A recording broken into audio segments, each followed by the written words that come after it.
ബേസിൽ Joseph, Tovino Thomas, Vineeth Sreenivasan എന്നിവർ കേന്ദ്ര കഥാപാത്രങ്ങളായി എത്തിയ മൾട്ടി സ്റ്റാർ ചിത്രമാണ് അതിരടി. മെയ് 14-നാണ് ചിത്രം തിയേറ്ററുകളിൽ എത്തിയിരുന്നത്. മെയ് 13-ന് ലോകമെമ്പാടുമായി തെരഞ്ഞെടുത്ത കേന്ദ്രങ്ങളില് ചിത്രത്തിന്റെ പെയ്ഡ് പ്രീമിയർ ഉണ്ടായിരുന്നു. മികച്ച പ്രതികരണമാണ് ചിത്രത്തിന് ലഭിക്കുന്നത്.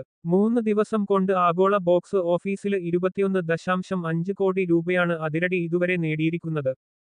ഒരു mass comedy campus action entertainer ആയൊരുങ്ങിയ ചിത്രം നിർമ്മിച്ചിരിക്കുന്നത് ഡോക്ടർ അനന്തു എന്റർടൈൻമെന്റ്സിന്റെ ബാനറിൽ ഡോക്ടർ അനന്തു എസും ബേസിൽ ജോസഫ് എന്റർടൈൻമെന്റ്സിന്റെ ബാനറിൽ ബേസിൽ ജോസഫും ചേർന്നാണ്.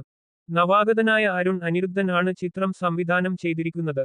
സംവിധായകനും ഛായാഗ്രാഹകനുമായ സമീർ താഹിറും ടൊവിനോ തോമസും ആണ് ചിത്രത്തിന്റെ കോ പ്രൊഡ്യൂസർമാർ. സാംബോയ് എന്ന് വിളിപ്പേരുള്ള ഒരു കോളേജ് വിദ്യാർത്ഥിയായാണ് ബേസിൽ ഈ ചിത്രത്തിൽ അഭിനയിക്കുന്നത്.